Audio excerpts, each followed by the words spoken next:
The manager's voice cut through the diner noise like a knife. Clara, 23, tightened her grip on the tray, balanced on her palm. Plates rattled. Coffee cups sloshed dangerously. The lunch crowd at Hanover Diner was brutal stockbrokers barking for refills, tourists waving menus like flags, regulars demanding the usual with zero patience. And above it all, Brenda the manager never stopped watching, ready to pounce. Clara forced a smile. "On it, Brenda." A man at booth 3 sneered as she set down his plate. "About time. You trip over your own feet, or is that part of the service?" His friends chuckled. Laughter stung her ears. Her cheeks burned. But she said softly, "Enjoy your meal, sir." She hurried away, biting down on the words she wanted to say. Another humiliation added to the pile. Another day. Another shift. The bell above the door jingled again. More customers. Her chest tightened. She moved too fast, weaving between tables, when the strap of her worn messenger bag slipped from her shoulder. Snap. Her old wallet tumbled out. It hit the floor and burst open. A photograph slid across the tile. Clara gasped, crouching to grab it. But someone was faster. A man in a tailored navy suit bent down, long fingers lifting the photo gently. He wasn't like the loud stockbrokers or the flashy hedge fund boys who came here. His presence was quiet, commanding. His cufflinks gleamed, and the air seemed to shift when he moved. Victor Hale, billionaire. Though Clara didn't know that yet.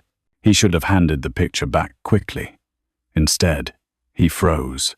His breath caught. His knuckles whitened around the faded print. The photo showed a man in his 30s, holding a baby wrapped in a hospital blanket. The edges were bent, colors faded, but the faces were still clear enough to see. Victor's lips parted. His face drained of color. Clara frowned. Excuse me. That's mine." She reached for it. He didn't move. He just stared, his glass of water trembling in his other hand. A tiny splash spilled onto the white linen. Seconds dragged. Customers kept eating, oblivious, but around their booth the air was heavy. Finally his voice broke, hoarse and low.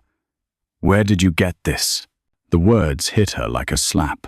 Clara blinked, confused. "What? It's just a photo." She snatched it from his fingers, shoving it back into her wallet. Her chest pounded. "You don't just look. It's private." Victor's jaw clenched. His eyes shimmered with something between rage and despair. He leaned forward, elbows pressing hard into the table. "Who gave that to you?" Clara shook her head. "None of your business. Answer me." His voice dropped, dark and urgent. "Where did you get that picture?"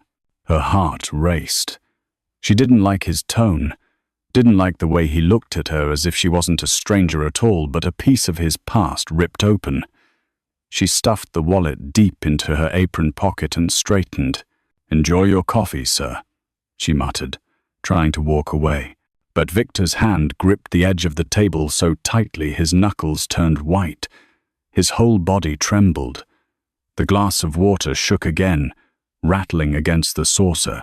Clara stopped. Customers were starting to notice. A woman at the next booth glanced over, eyebrows raised. Victor's face was ashen. He looked at Clara not like a waitress, but like someone he'd been searching for. His lips trembled, his composure collapsing in front of strangers. He whispered it, voice breaking, almost begging. "That's my daughter." The words hung in the air. Clara's mouth opened, but no sound came out. The diner seemed to hush, even though plates still clattered and voices still rose around them. She clutched her apron, breath shallow. "Daughter? What was he talking about?" Victor stared at her, eyes wet, haunted, desperate.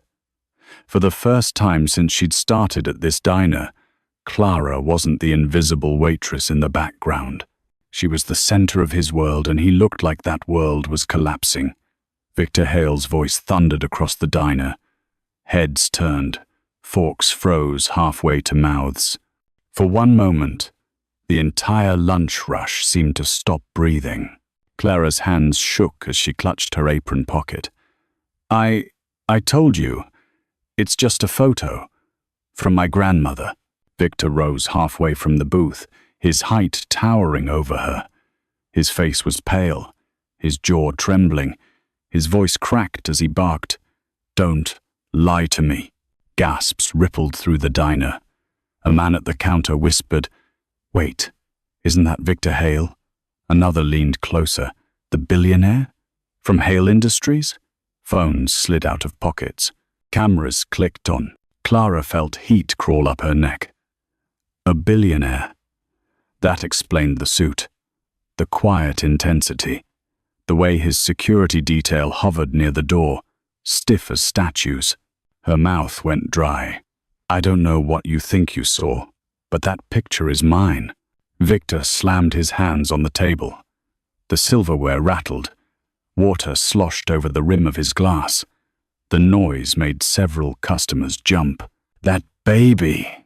Victor shouted, his voice echoing off the chrome and tile. "That baby was stolen from me." The room erupted. Murmurs, gasps, questions. People craned their necks. A woman hissed to her husband, "Stolen? What is he talking about?" Brenda, the manager, came storming from the kitchen, her heels clicking like gunshots on tile. She shoved through gawking customers, face red with fury. "What is going on here?" she snapped, glaring at Clara. "Are you bothering our guest?" Clara's stomach sank. "No, Brenda. Brenda cut her off, crossing her arms. "Mr. Hale, I am so sorry. She's new, doesn't know how to treat VIPs. Clara's mouth dropped. "I wasn't..." "Quiet," Brenda hissed. She turned back to Victor, her voice syrupy. "Please forgive her. I'll handle this." Humiliation burned through Clara. She wanted to scream, but Victor wasn't finished.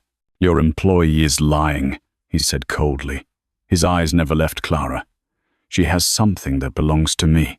"It's a photo," Clara burst out. Her voice cracked, drawing even more attention. "My grandmother kept it in her Bible. She gave it to me before she died. It's the only thing I have of her. That's all." Whispers surged again. "Her grandmother? But he said stolen. What's happening?" Victor's chest heaved. His hands trembled as he pointed at her. "That baby is mine. Don't you understand? She's my daughter." The diner went silent. Dead silent. Every eye was on Clara. She felt naked, stripped of dignity, standing there in her cheap polyester uniform while a billionaire accused her of holding his past in her pocket. Phones were up now, recording. Screens glowed. She saw herself reflected back, caught in the center of a storm she never asked for. "Please," Clara whispered, shaking her head. "You're wrong. This is crazy. I'm just a waitress." Victor's breath came in ragged gasps. His composure cracked like glass under pressure. Mid-chapter hook dropped like a hammer. He broke down. Tears spilled over, rolling down his face. In front of everyone, a billionaire sobbing in a greasy diner. Gasps filled the air. A man muttered, "Oh my God." Another woman said, "He's losing it." Brenda grabbed Clara's arm, nails digging into her sleeve. "What did you do to him?" she spat. "Do you realize who this is?" Clara yanked free, humiliated. "I didn't do anything." But she could feel it, judgmental eyes, cruel whispers, the sting of strangers deciding her life in seconds. "Scammer," one waitress muttered near the kitchen. "Bet she planned this." "Set him up," another agreed. "Pathetic." Clara's chest tightened. Tears burned her eyes. She wanted to run, but her feet wouldn't move. Victor's sobs shook him. His shoulders hunched. He covered his mouth with one hand, trying to stop, but the dam had burst. Years of grief, guilt, and longing poured out in front of a room full of strangers. Finally, he collapsed back into the booth, broken. His voice cracked, barely more than a whisper, but the whole diner heard it. "You're my blood," he said, trembling. "I know it." Clara froze, heart pounding. She wanted to scream that he was wrong, that this was madness, but the words stuck in her throat. The diners kept filming. Brenda kept glaring. And Victor Hale, billionaire and broken man, stared at her like she was the missing piece of his shattered life. Clara shoved through the diner door, her apron strings flying behind her like a torn flag. Humiliation burned in her chest. Phones had been pointed at her, customers whispering her name like she was some con artist caught in the act. And that man, that billionaire, crying in front of everyone, calling her his blood. She pressed the faded photo tight to her chest, as if it could shield her from the stares still burning in her mind. The cool air outside slapped her cheeks, but it didn't clear the dizziness. She walked fast, sneakers slapping against the sidewalk. "Clara!" Brenda's voice shrieked behind her. "Don't bother coming back." She didn't answer. She didn't care. She just wanted distance. But when she turned down a side street, her stomach dropped. A sleek black car rolled behind her, silent but deliberate. The kind of car that didn't belong in a neighborhood with cracked sidewalks and flickering streetlights. Its tinted windows followed her every step. She quickened her pace, clutching her bag. Then, before she reached the corner, two men in dark suits stepped into the mouth of the alley ahead. Broad shoulders, earpieces glinting. They didn't need to speak, she knew whose men they were. Her pulse hammered. She spun around, but the car had already cut off the street behind her. Trapped. Victor Hale stepped out, coat collar turned up against the cold. He wasn't shouting now. His voice was low, urgent, the words carrying through the narrow alley. "Please," he said, holding out a trembling hand. "Just tell me your mother's name." Clara's throat tightened. Her back hit the brick wall as she shook her head. "No. Leave me alone. You don't understand." He moved closer, eyes shining in the dim light. "If you just say her name, I'll know. I'll know the truth." Her heart pounded. Every instinct screamed that this wasn't safe, that she was being hunted, cornered, like prey. "You're scaring me," Clara said, voice breaking. "I don't owe you anything." Victor's expression crumpled, a storm of desperation and pain. He dug inside his coat pocket and pulled out two things, a sleek black business card and a blank check. He pressed them into her palm before she could resist. His hand was cold, his grip firm. "Call me," he said, voice hardening, "or I'll find you." She stared at the slip of paper. The check's signature line gleamed. The amount box was empty, waiting for her to fill it. Her breath caught. She shoved it back against his chest, but he didn't move. His eyes bore into hers. "Take it," Victor whispered, "because I won't stop." Her stomach twisted. She shoved the card and checked deep into her bag and pushed past him, her voice trembling. "Stay away from me." She ran. Her apartment building in Queens had never looked so small, so fragile. She rushed up the narrow staircase 2 steps at a time, fumbled with her keys, and shoved inside. The familiar smell of laundry soap and burnt tea filled her nose. She collapsed against the door, gasping. "Clara?" Her mother's voice drifted from the tiny bedroom. Eleanor emerged, frail and pale, a blanket still wrapped around her thin shoulders. Her cough rattled the silence. "You're home early." Her eyes searched Clara's face. "What happened?"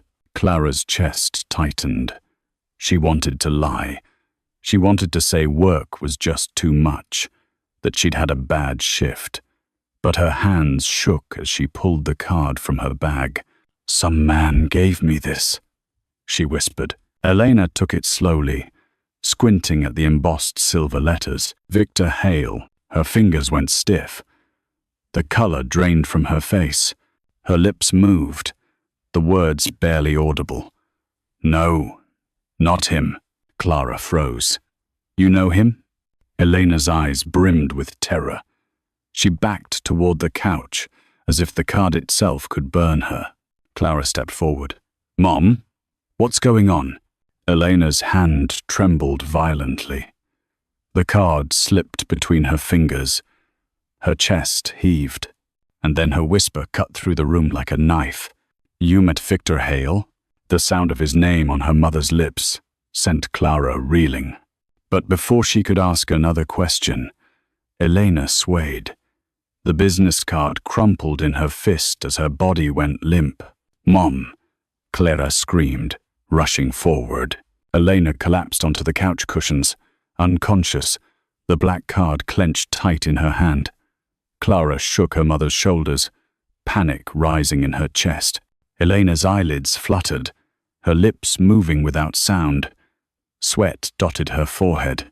Then, soft and broken, one word escaped. "Victor." Clara froze. The name was a knife in her gut. "You know him." It wasn't a question anymore. Elena's eyes opened, glassy and full of fear. She tried to sit up, coughing hard, her frail body trembling. Clara steadied her with trembling hands. "Don't," Elena whispered. "Don't say his name in this house." "Why not?" Clara's voice cracked. "He followed me. He cornered me in an alley, Mom. He knew that photo. He knew me. What is going on?" Elena pressed a hand to her chest, her breath shallow. "I should have told you long ago." Clara leaned closer, her heart pounded. "Then tell me now." Her mother's gaze drifted toward the small cabinet near the window. With shaking fingers, she motioned for Clara to open it. Inside, under a stack of old folded towels, was a velvet pouch, worn with age. Clara brought it over. Elena loosened the drawstring, and out slid a delicate silver necklace with a tiny sapphire pendant. The chain glinted faintly, even in the dim apartment light. Clara's stomach lurched. She had seen it before. Not in her life, but in that photograph. Around the neck of the man holding the baby was the same necklace, identical down to the tiny chip in the sapphire's edge. "This was mine," Elena whispered. "A gift from the Hale family. Proof of what I once was." Clara's breath caught. You worked for them?" Elena nodded, tears forming. "I was young. I took a job as a housemaid at their estate. That's where I met him." Her voice broke. "Victor Hale. He wasn't the man you saw today back then. He was kind, lonely. We had a connection." Clara pressed the necklace into her palm, her heart racing. "Then why did you run?" Elena closed her eyes. "Because the Hales don't forgive mistakes.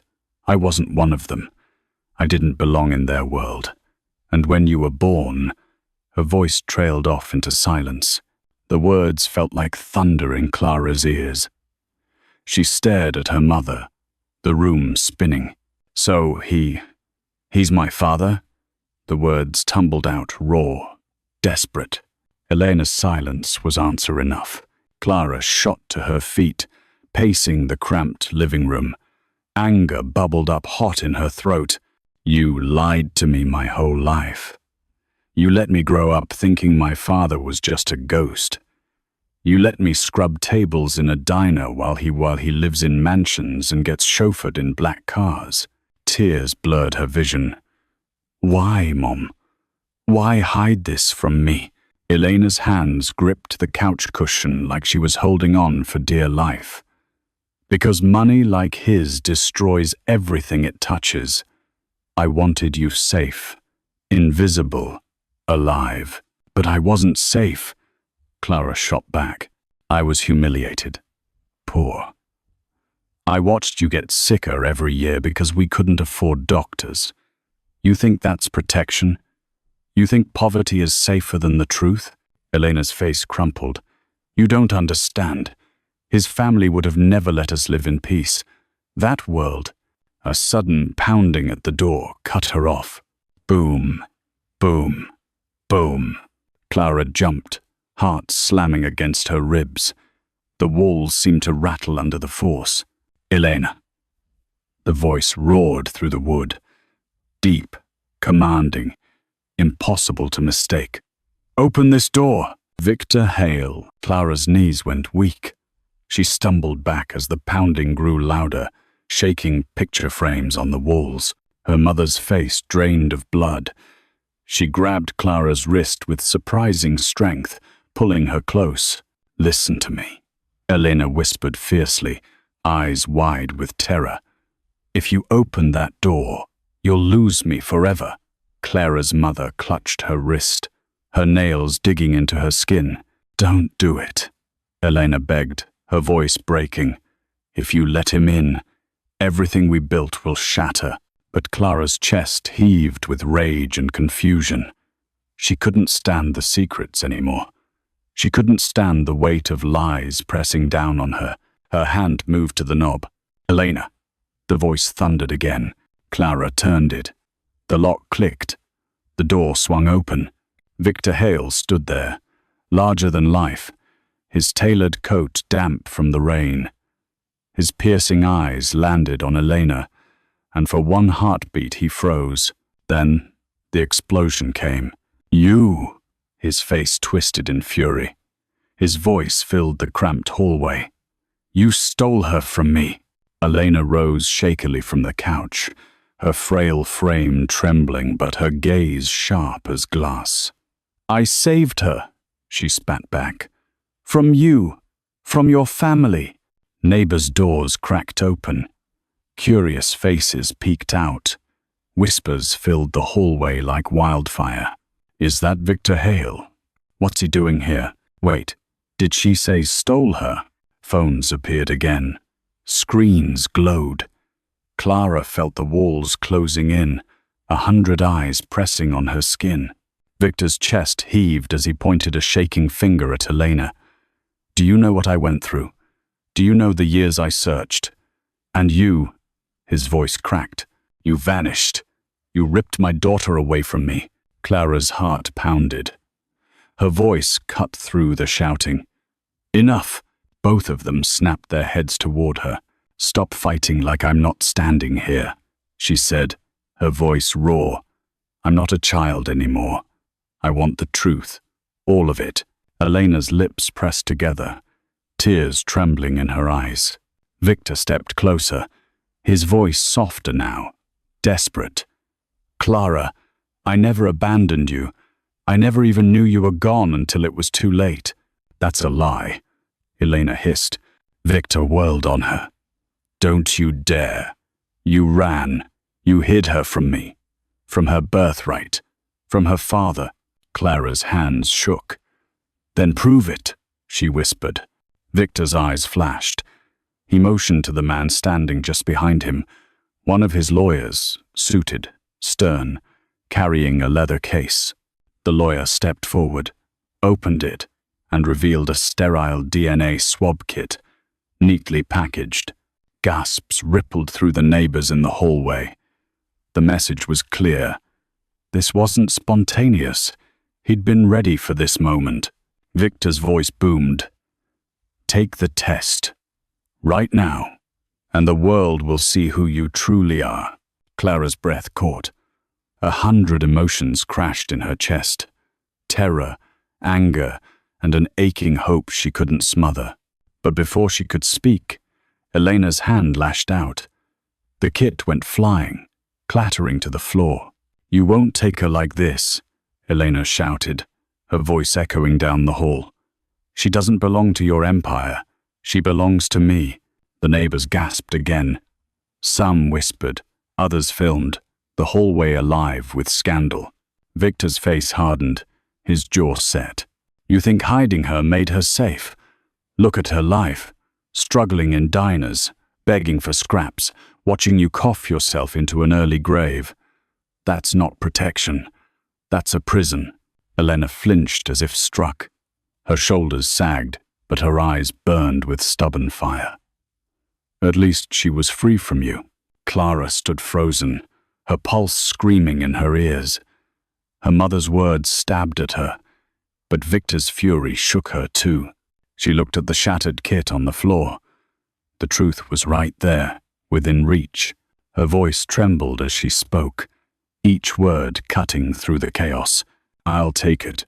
Victor froze. Elena gasped. The neighbors leaned in closer. Clara's hands shook, but her eyes were steady. I need to know. The results weren't even in yet, and already the world was tearing Clara apart. By morning, her phone buzzed with endless notifications. Every tabloid headline screamed her name. Billionaire's waitress daughter. Victor Hale's secret heir found in greasy Manhattan diner. Scandal or fairy tale? Truth behind the waitress and the fortune. She scrolled in disbelief, her hands shaking. Each headline carried a photo of her taken without permission. Her face caught mid-blink as she left her apartment, another of her fumbling a tray at the diner. They made her look clumsy, desperate, even guilty. Her stomach sank. This was no longer just whispers in a hallway. This was everywhere. By the time she reached the diner for her shift, a swarm of cameras was waiting.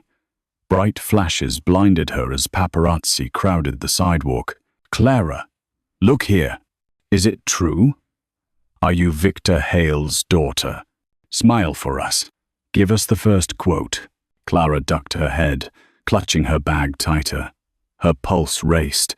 She shoved through the crowd, nearly tripping on the curb as someone shoved a microphone in her face. Inside, the chaos was worse. Customers turned in their booths, whispering and pointing. Co-workers froze mid-shift, gaping at her. Her manager, Mr. Royce, stormed out from behind the counter. His face was red, not from heat, but fury. You, in my office, now. Clara followed, heart pounding. The door slammed shut behind them. Royce jabbed a finger toward her. What the hell is this, Clara? Reporters outside, flashing cameras in my diner. Do you know how bad this looks? She stammered. I didn't ask for this. I didn't call them. I don't care. Royce cut her off. I run a business, not a circus. Customers come here for peace, not scandal. You've turned this place into front-page drama. Her throat tightened. Please, I need this job. Just until you're done, he snapped. Clean out your locker. Your bad press. I won't have it in my diner. The words landed like a slap. Fired. Just like that. No sympathy. No second chance. Clara swallowed hard, holding back tears. Mr. Royce, I've worked here for 3 years. Not anymore, he barked. You're finished. When she stepped back onto the floor, eyes burned into her. Customers leaned close to whisper. Some smirked. Others lifted their phones to film. Her co-worker Janie muttered, Guess you won't need tips anymore, heiress. Another snickered. She's just chasing the big payday. Clara felt her cheeks flush. She wanted to scream, to defend herself, but her voice caught. She snatched her apron off, tossed it onto the counter, and walked out. But outside, it was worse. Cameras flared again. Reporters shoved forward, voices overlapping. Clara, is it true you're Hale's long-lost daughter? Are you planning to claim the fortune? Do you think you deserve the empire? A man with slicked-back hair and a booming voice pushed the crowd louder than the rest. Are you ready? He shouted, his microphone shaking inches from her face. To be the billionaire's heiress? The words pierced her like a knife. Heiress. As if her entire life had been rewritten without her consent. Clara shoved past them, blinded by tears. Back in her tiny apartment, she collapsed on the couch. Her phone buzzed non-stop. cruel messages flooding in from old high school friends. Guess money was the goal all along. From co-workers, congrats on scamming a billionaire. Don't forget us little people. From strangers, gold, digger, leech, fake. Her hands trembled. She wanted to throw the phone across the room. The knock at her door made her jump. She peeked through the peephole. Victor Hale. Behind him, his driver and 2 men in suits. Of course he'd come. She opened just a crack. What do you want? Victor's face was stern, but his eyes carried something softer. You can't stay here. Reporters know where you live. Paparazzi will tear you apart. Come with me. My penthouse is secure. Clara shook her head. No, I won't be locked up in some glass tower. You don't get to control me. His jaw tightened. I'm trying to protect you. Protect me. Or own me. She shot back. Silence stretched between them. Finally, he sighed. When you're ready, the offer stands. He slipped a card into her hand and walked away, his bodyguards following like shadows. Clara shut the door and leaned against it, her breath ragged. She didn't know whether to scream or cry. That night, she sat by the window, watching flashes from cameras outside. They hadn't left. She was trapped in her own home. Her mother dozed fitfully in the bedroom, unaware of the madness outside.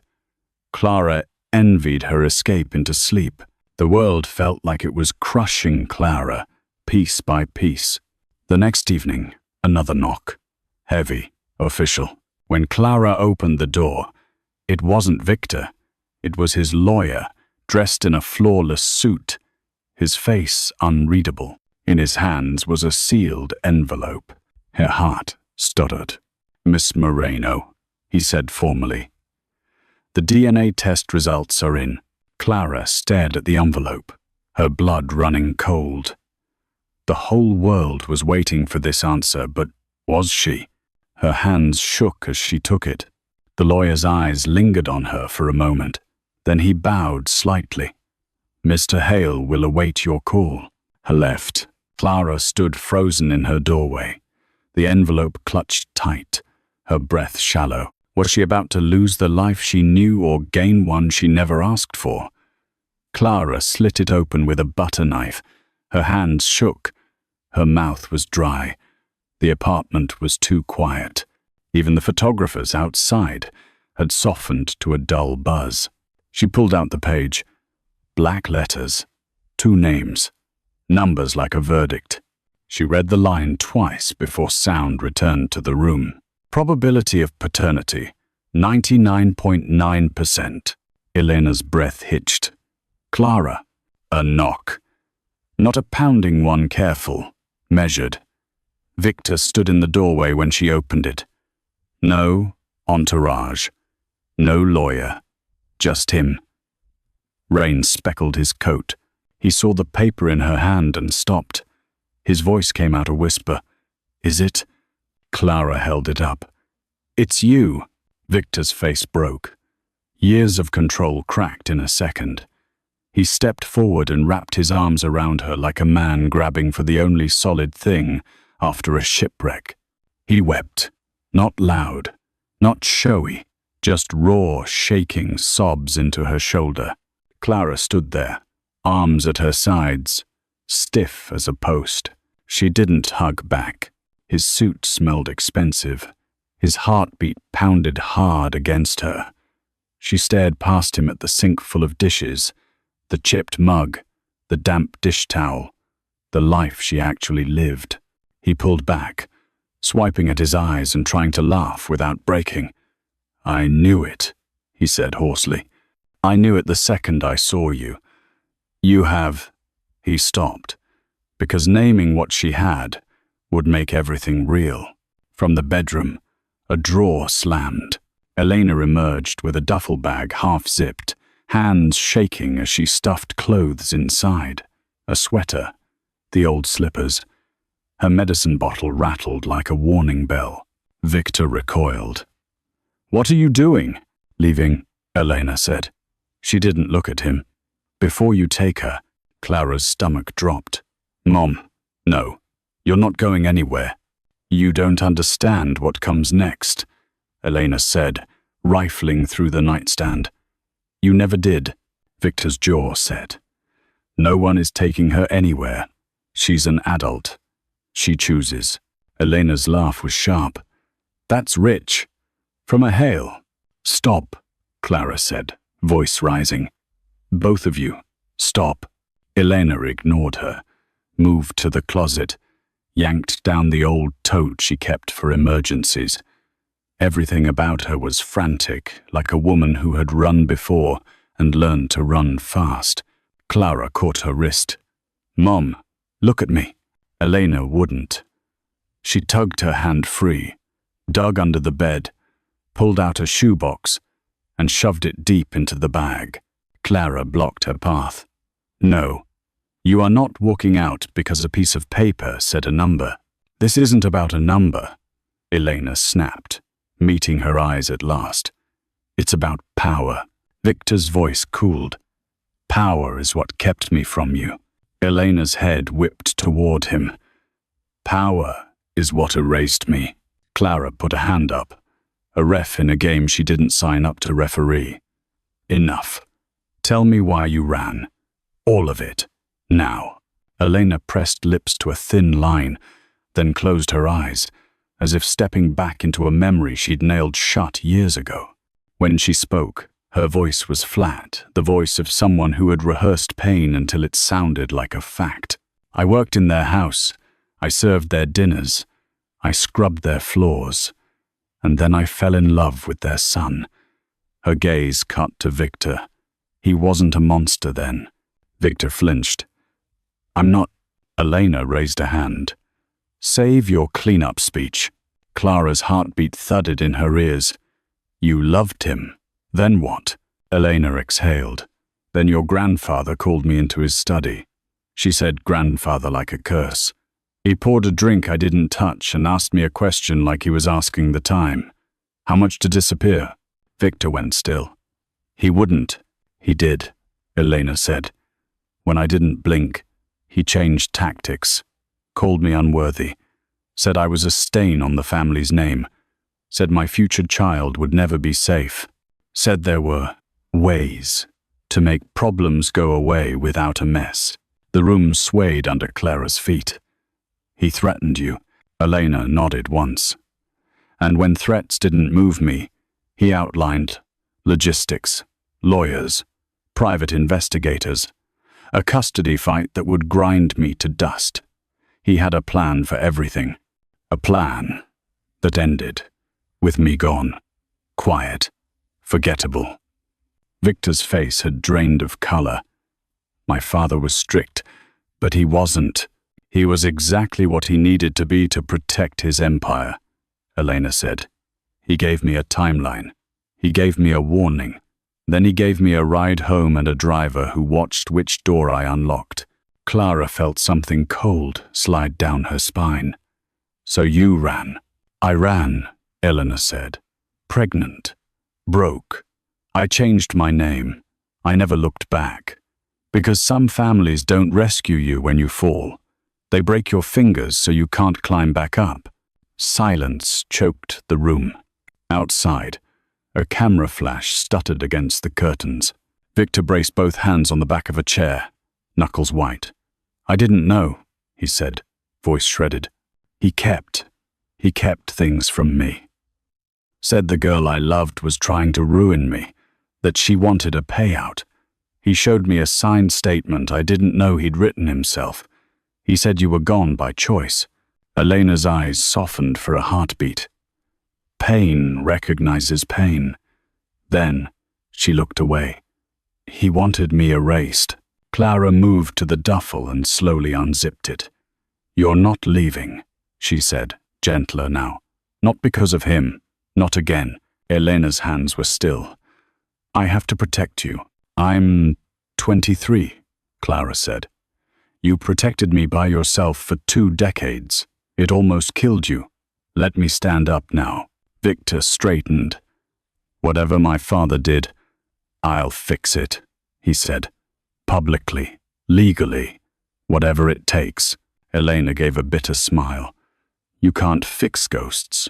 Clara sank to her knees by the open duffel, trying to breathe through the fog. The old shoebox Elena had shoved inside sat crooked under a tangle of sweaters. Something about it tugged at Clara, a thread she couldn't ignore. "Mom," she said, pulling it free. "What's this?" Eleanor reached for it too fast. "Nothing. Give it back." Clara held it away. The cardboard was soft with age. Tape sealed the lid, yellow and brittle. On top, a name written in careful ink. V. Hale, Sr.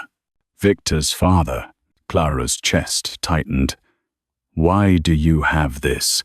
Elena swallowed. "Because I saved one thing." Her fingers trembled as Clara peeled the tape and lifted the lid. Inside, under a stack of old ultrasound photos and a hospital wristband, lay a single envelope. Heavy, ivory, embossed with a crest Clara recognized from headlines and charity galas. Hale, in raised silver. Sealed. Unopened. Clara glanced up. "You never read it?" Elena shook her head. "I didn't need to. I knew what it would say." The paper felt cold against Clara's skin. She broke the seal. A faint scent of old cologne lifted like a ghost. Victor stood closer, without meaning to. Breath held. Clara unfolded the letter. The handwriting was neat, confident, the kind of cursive that assumes obedience. She read aloud, voice thin. "Elena, for the good of my son's future and the preservation of our family's name, you will remove yourself from his life immediately." Her mouth went dry. She skimmed farther, blinking hard as the words sharpened. "You will leave this city within 7 days and take the child. You will not contact Victor again. In return, you will be left alone. If you refuse, I will ensure the ruin of your reputation, your employment, and any support you may hope to find. Consider this your only warning." Clara's throat burned. There was one last line. Short, final. "Disappear with the child, or be destroyed." The room tilted. Victor staggered back like he'd been struck. Elena closed her eyes. "Now you know." Clara clutched the letter, palms sweating, heart a drum in a locked room. Outside, another flash popped against the glass, hungry for the next chapter of their ruin. Inside, the threat from the grave lay open on her lap, whispering a choice her mother had already made once. And this time, it was Clara's move. Victor took the letter, with hands that wouldn't stop shaking. The Hale crest flashed under the fluorescent lights of the conference room like a gavel. Executives lined the walls. A board table of glass and steel split the room like a river no one could cross. He swallowed and read the last line again. Voice breaking. "Disappear with the child, or be destroyed." Silence. Then the oxygen seemed to leave the floor. Victor stared at the paper as if it had teeth. "He wrote this," he whispered. "My father wrote this." "You didn't know?" Clara asked. He looked up, gutted. "I knew he controlled. I didn't know he threatened you. I didn't know he threatened my daughter before I even knew she existed." Elena stood by the door, arms wrapped around herself. She wouldn't step farther in. This was enemy ground. Victor's grief curdled. His jaw clenched. "He lied to me. He lied about you. He lied about everything." He slapped the letter onto the glass. "Everyone out. Give us the room." Executives scattered. The glass door was almost shut when a cool, precise voice slid through the gap. "Actually," it said, "everyone stay." Isabel Hale stepped in on stiletto heels, all angles and ice. Her hair was perfect, her suit immaculate, her expression carved from marble. The board drifted back like tide pulled by the moon. "Little brother," she said, eyes flicking to the envelope. I see you've found one of Father's love notes. Victor's face hardened. Did you know? I knew Father protected this family, Isabel said, gliding to an empty chair and not taking it. I did not audit his every letter. Clara felt the sting under the silk. He threatened a pregnant woman. Isabel's smile was thin. He protected the Hale name. It's what leaders do when opportunists appear. Elena flinched. Clara stepped forward. I'm not an opportunist. I was a waitress trying to pay rent. And now, Isabel said, tipping her head, you're a headline. Victor slapped the table. Enough. Isabel didn't even flinch. The markets are watching, Victor. Investors are calling. You've dragged a private matter into a public feeding frenzy because a girl with a sob story found a camera. Clara's throat tightened. I never wanted cameras. Please, Isabel said. Voice almost bored. You stood in front of them. You made statements. You hosted drama in a diner, then in your hallway, now in our boardroom. She looked Clara up and down. You've certainly found better lighting. Victor stepped between them. If you're here to attack her, I'm here to contain damage, Isabel said. That is my job. While you cry over decades-old letters, I stabilize a trillion-dollar brand. Clara's hands balled into fists. Your brand threatened my mother. Isabel arched an eyebrow. My brand feeds 100,000 families worldwide. She leaned in, voice soft and lethal. What is your apron fed, Miss? Remind me. Moreno, Clara said. Clara Moreno. Right. Isabel smiled like a knife. The imposter waitress. The word landed like a slap. The board shifted, hungry. Elena made a small sound, a wounded animal sound, and Clara moved a half step back to her. Victor's voice was low, dangerous. One more insult, and you're out. You can't fire me for telling the truth, Isabel said calmly. You can, however, sign this. She slid a folder across the glass to him, a statement acknowledging the uncertainty of paternity and requesting privacy until results are verified by an independent lab. They've already been verified, Clara said. We have the report from your chosen lab, Isabel said. Perception matters, dear, and perception right now is that a waitress wants a throne. Clara felt the old fury rise. She remembered cold coffee, greasy aprons, rent due, her mother's pills split in half to last. She spoke before she could edit herself. I don't want your money, she said. I want the truth. The room hushed. Even Isabel paused. Victor's eyes flashed with pride he tried to hide. Isabel recovered fast. How noble. Here's the truth. Stock is down 6% since the tabloids named you. That's billions in evaporated value. Your father wrote a threat, Victor said, tapping the letter with a shaking finger. That's the truth I care about. And what truth will the press print? Isabel countered. That an elderly patriarch lost his temper in a private dispute 23 years ago, or that a woman with a convenient photograph has discovered a pathway into our treasury. She turned to the board. We can control one narrative. We cannot control the other. Victor exhaled, long and ragged. We're done. The press event today cancelled. We will not parade Clara for your optics. Isabel's smile widened. Oh, the event is very much on. The media is already in the lobby. Cameras, lights, and your investors' eyes. I suggest you wash your face. He moved toward her. She didn't step back. You will not use her. I will use what protects this company, she said, and turned for the door. See you on stage. The ballroom had been converted into a press theater blue backdrop. Podium. The Hale crest everywhere you looked. Rows of chairs filled with reporters. Boom, mics like spears. Phones lifted like torches. Clara stood off to the side, nausea rolling through her. Elena stayed in the shadows near the service exit, as if ready to flee. Victor hovered near Clara, torn between shielding and exploding. Isabel took the stage as if it were a coronation. Cameras clicked. She smiled the smile she'd practiced for fundraisers and funerals. "Good afternoon," she said. "In light of recent rumors, we wish to address the public with transparency and care." Her gaze skimmed the crowd.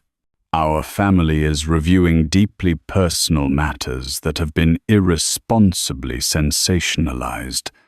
We ask for privacy." A reporter shot up. "Is Clara Moreno Victor Hale's daughter?" Isabel's practiced sorrow was Oscar-worthy.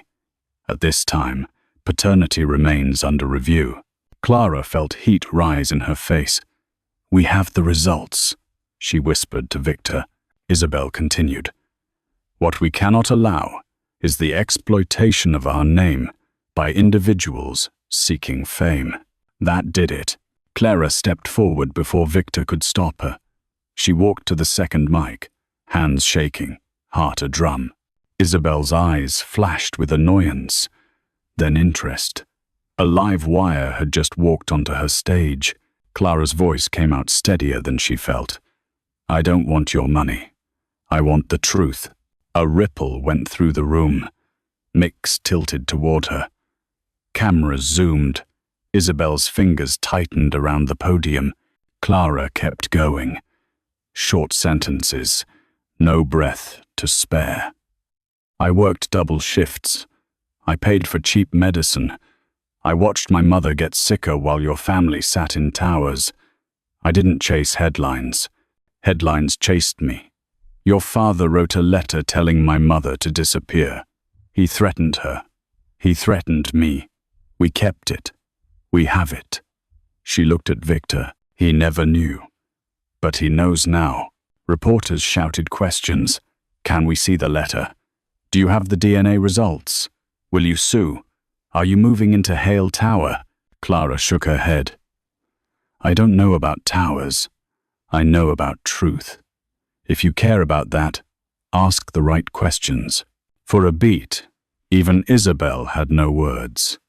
Then she smiled again. "Thank you, Miss Moreno, for your perspective." She nodded toward the wings. A staffer hustled forward with a thick folder and placed it on the podium. Isabel slid out a stack of documents with manicured fingers and lifted them high enough for the front row to see. "Unfortunately," she said, voice smooth as glass, "we are also in possession of materials that complicate Miss Moreno's narrative." Victor stiffened. "What are you doing?" "Exhibits," Isabel said sweetly. "Copies of a photograph's metadata, showing edits made recently. A receipt for a vintage necklace purchased last year from a pawn shop in Queens, and a helpful statement from a neighbor, alleging Miss Moreno rehearsed a scene for the diner 2 days prior." Clara's stomach dropped. "That's a lie." Isabel's smile sharpened. "Is it?" She held up the pages so the cameras could drink them in. "We will, of course, share these with the proper authorities. In the meantime, we caution the public against embracing a narrative crafted for clicks." Reporters erupted. "Miss Moreno, did you forge the photo?" "Victor, were you duped? Is this a scam?" Clara couldn't breathe. The room tilted. Elena stepped from the shadows, face white with fury, but the security at the edge moved a half step, anticipating chaos. Victor planted his palm on the podium, voice like a crack of thunder. "Enough." Isabel didn't flinch.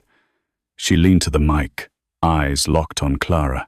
"Welcome to the family," she murmured, every syllable a blade. "Try to keep up." And with a small, satisfied smirk, she let the fake documents flutter onto the podium paper snow, feeding a storm Clara hadn't seen coming. The boardroom was glass and steel, high above the Manhattan skyline. It wasn't a place for waitresses, but Clara walked in anyway, her heart pounding, Victor Hale at her side. Every executive turned to stare, some with curiosity, most with disdain. Isabel was already there, perfectly dressed, perfectly composed, a venomous smile painted on her face. She tapped the microphone at the head of the long mahogany table. "Let's begin," she said, her voice carrying the sharp edge of victory. "Before we waste any time, I want the record to show. This girl is no heir. She is a fraud who saw an opportunity to scam the Hale name." Gasps rippled across the room. Flashbulbs from the press, invited under the guise of transparency, burst like gunfire. Clara froze, every eye drilling into her. Victor slammed his palm against the polished wood. "Enough! She is my daughter." "Your alleged daughter," Isabel corrected coolly, sliding a thick folder across the table. "Fake photos, fabricated stories. She's a waitress, Victor, a nobody." Clara's breath caught. She could almost hear the executives muttering under their breath, stockholders, reputation, headlines. But Victor leaned forward, his voice booming. "I don't care if she was born in a diner booth. Blood doesn't lie." He turned to his lawyer. "Show them." The lawyer stood, a solemn figure in a dark suit. He opened a sealed envelope, holding up the DNA report like a sacred text.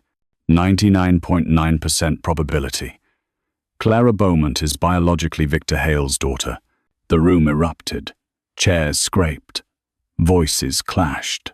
Isabel shot to her feet. "That means nothing. DNA or not, she doesn't belong here. Do you have any idea what the market will do if we acknowledge this circus? She will ruin us." The board members nodded, murmuring about stock collapse, investor panic. Then a trembling voice cut through the noise. Elena. She had entered quietly, unnoticed until now. Her frail hands gripped the back of a chair as she stood before the executives. Tears streaked her cheeks. "I hid her because I was terrified," she confessed, her voice breaking. "Victor's father told me I wasn't worthy. He told me to disappear, or I would destroy everything. I left to protect her, to protect Clara from this very world." Gasps again. Executives shifted uncomfortably. Isabel's face twisted with fury. "Elena," Victor whispered, gutted. "You should have told me. I was 20, Elena cried. "Alone, threatened. And when you never came for us, I believed the lies." The board murmured louder now, some leaning toward compassion, others toward dismissal. "This is turning into a scandal," one muttered. "Our shares will plummet." Clara had been silent, her fists clenched at her sides. But now she stepped forward, her voice clear and steady. "You're all terrified of numbers, of stocks, of how my existence makes you look. But I didn't come here for your money. I didn't come for your empire." She looked around the room, her gaze unwavering. "I came for my name." The room went still. "I am not a waitress imposter. I am Clara Hale. You don't have to like me. You don't have to hand me your company. But you will not erase me." Her words hung heavy in the air. Reporters at the back of the room leaned forward, their cameras clicking furiously. Victor's eyes shone with pride. He whispered, "That's my daughter." Isabel, cornered, tried one last strike. "Even if you're legally his blood, you will never survive this world. You don't belong here." Clara turned, calm but fierce. "Maybe not, but the truth belongs everywhere, even in this room." The chairman of the board finally rose, silencing the chaos with a sharp rap of his gavel. His expression was grim, but there was no denying the weight of evidence. "This board has no authority over family. DNA is absolute. Effective immediately, we recognize Clara Beaumont as Clara Hale, the legal daughter of Victor Hale." The words cracked through the chamber like thunder. Reporters shouted questions. Executives whispered frantic damage control. Victor exhaled in relief, pulling Clara into his side. "It's done," he murmured. But across the table, Isabel's smile didn't falter. It sharpened, because battles in boardrooms weren't won in a single meeting, and Clara knew claiming her name was only the beginning. Ending beat. The gavel echoed again, final and loud. Clara Hale was official, undeniable, but Isabel's eyes promised war. The next morning, the city looked different from the penthouse windows. Not prettier, just honest. Sirens were faint. The sky was pale and tired, like it had stayed up reading headlines. Victor stood by the glass, hands in his pockets, watching the city he ruled and the life he almost lost. "I want to do this right," he said without turning. "Not as a press move, as a father." Clara sat on the couch with a mug of coffee she didn't drink. The cup was too heavy in her hands. Everything felt heavy now that the board had said her name out loud. "You don't have to buy me," she said quietly. He flinched, then nodded. "I deserved that." He faced her. "Listen, I can transfer assets, a trust, real estate, a home in the Hudson Valley, the lake house in Maine. My attorneys can—" "Stop." She set the mug down. "I don't want estates." He blinked. "You don't?" "I want choices," she said. "Not cages with nicer views. A beat." Then he smiled, small and sad. "Tell me what right looks like. I'll follow you." She took a breath. "We start with my mother. No more fear. Her medical care covered. A new doctor who listens. A place that isn't up 4 flights of stairs." "Done," he said instantly. "And one more thing." She leaned forward. "If you're going to make this public, it has to help someone who isn't me. What do you have in mind?" "A fund," Clara said. "A small scholarship for diner workers, night school, trade programs, nursing, whatever keeps the lights on and moves them forward. Not a PR stunt with gold logos. Quiet, real." Victor's eyes warmed. "What do we call it?" She thought of aprons and aching feet and people who smile while they break. "The service grant," she said. "Anonymous awards. No cameras." He nodded. "We'll seed it. Tonight."